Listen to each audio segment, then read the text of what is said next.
Γεια χαρά και πάλι, σήμερα θα πούμε σε μια νέα παράγραφο για τα αντικείμενα. Θα μιλήσουμε για τις ιδιότητες και τις μεθόδους των κλάσεων και κατ' επέκταση των αντικειμένων. Θα πούμε τι είναι μια μεταβλητή κλάσης, τι είναι οι στατικές μέθοδοι, τι είναι η μέθοδος κλάσης και ποια είναι η λειτουργία του διακριτικού παπάκι class method. Πάμε να δούμε. Καταρχάς, να δούμε πώς ορίζεται, πώς δημιουργείται μια ιδιότητα. Δεν υπάρχει μόνο ένας τρόπος. Μια ιδιότητα μπορεί να δημιουργηθεί με τους παρακάτω τρόπους. Κοιτάξτε, μέσα στην κλάση, γράφοντας την πρόταση, κοιτάξτε.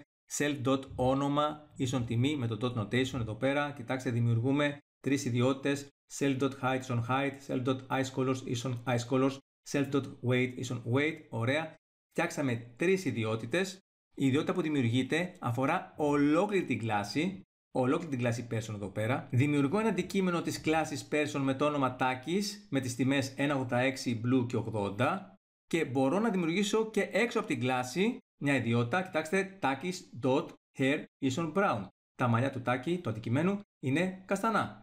Ωραία, έξω από την κλάση εδώ πέρα, εφόσον έχουμε δημιουργήσει όμως ένα αντικείμενο, έχω δημιουργήσει το αντικείμενο εδώ πέρα πιο πριν, ωραία. Αντικείμενο, όνομα ιδιότητας ίσον τιμή, πάλι το ίδιο πράγμα. Προσοχή, εύκολο, άρα ξέρουμε και μέσα στην κλάση και έξω από την κλάση μπορώ να δημιουργήσω μια νέα ιδιότητα, έτσι. Όπως φτιάχνω το αντικείμενο.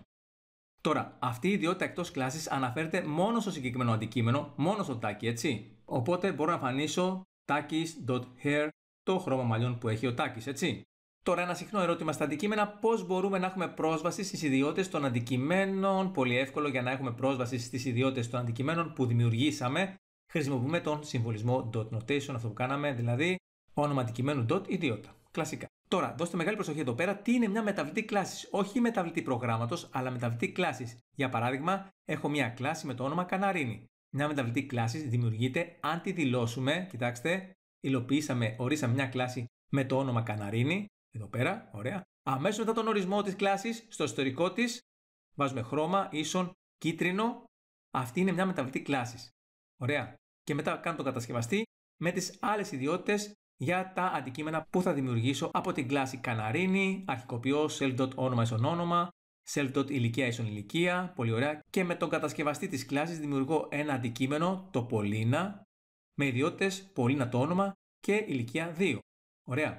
Αυτή η κλάση με το όνομα Καναρίνη έχει τρεις ιδιότητες. Κοιτάξτε εδώ πέρα, 1, 2, 3. Το όνομα, την ηλικία, εδώ πέρα, που είναι μέσα στο κατασκευαστή, οι οποίες αρχικοποιούνται με τις τιμές που θα δεχτούν μέσω των παραμέτρων της initialize, εδώ πέρα, της αρχικοποίησης, ωραία, και την ιδιότητα χρώμα που αρχικοποιείται με τη τιμή κίτρινο. Η ιδιότητα χρώμα είναι μια μεταβλητή κλάσης και αφορά όλα τα αντικείμενα. Ό,τι δημιουργήσω θα είναι κίτρινο, έτσι. Ορίζουμε το αντικείμενο Πολίνα με ιδιότητες Πολίνα και 2, ωραία εδώ πέρα. Για το αντικείμενο Πολίνα ορίζουμε μια νέα ιδιότητα εκτός κλάσης. Εδώ πέρα κοιτάξτε, Πολίνα.βάρος 5. Εκτός κλάσης αυτό. Την ιδιότητα βάρος με αρχική τιμή 5. Οι μεταβλητές κλάσεις είναι διαθέσιμες και εκείνες σε όλα τα αντικείμενα της κλάσης. Προσοχή, εδώ πέρα θα κάνω και μια άσκηση στο επόμενο μάθημα.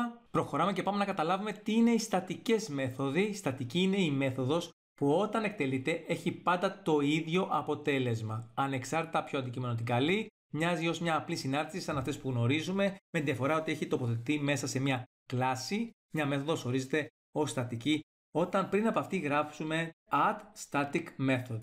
Παπάκι static method. Ακόμα και όταν μια υποκλάση κληρονομεί μια κλάση, ο ορισμός μιας στατικής μεθόδου μένει ακριβώς ο ίδιος που ορίστηκε στην κλάση. Μια στατική μέθοδος λειτουργεί στο επίπεδο της κλάσης και όχι στο επίπεδο του στιγμιοτύπου της, του αντικειμένου δηλαδή, με αποτέλεσμα να μην μπορεί να αναφέρεται σε συγκεκριμένο στιγμιότυπο. Παράδειγμα, κοιτάξτε εδώ πέρα έχω class dog, έχω το κατασκευαστή, τις ιδιότητες, όνομα και ηλικία. Και έχω μια static method, κοιτάξτε, define print πόδια 4, κοιτάξτε, μέσα στην κλάση doc ορίσαμε μια στατική μέθοδο, εδώ πέρα, ωραία, η οποία κάθε φορά που εκτελείται από οποιοδήποτε αντικείμενο εμφανίζει πάντα το ίδιο μήνυμα. Παραδείγματος χάρη εδώ πέρα, όταν καλέσω το print πόδια σε ένα αντικείμενο, τότε πάντα εμφανίζει το ίδιο αποτέλεσμα, έτσι, το πόδια 4.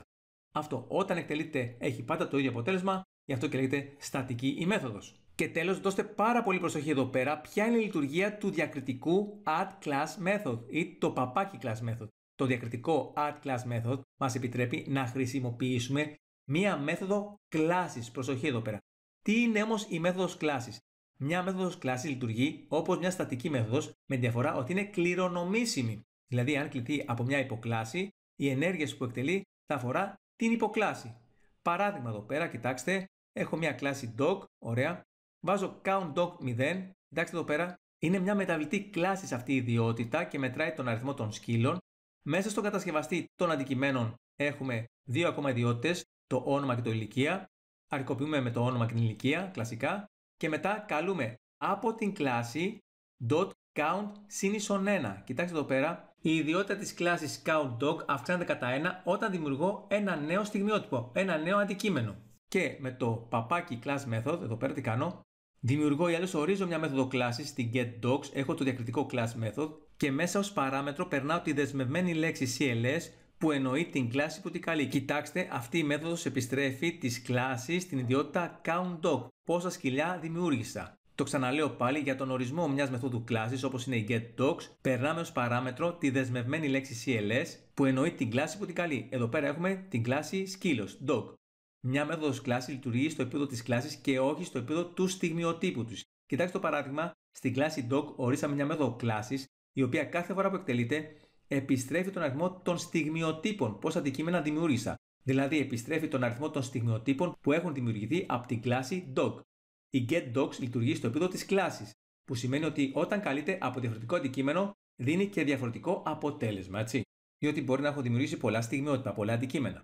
Αυτό ήταν. Στο επόμενο μάθημα θα ασχοληθούμε με ασκήσεις από το Σπύρο Ζιγούρη, το videolearner.com και το κανάλι μου στο YouTube. Γεια σας!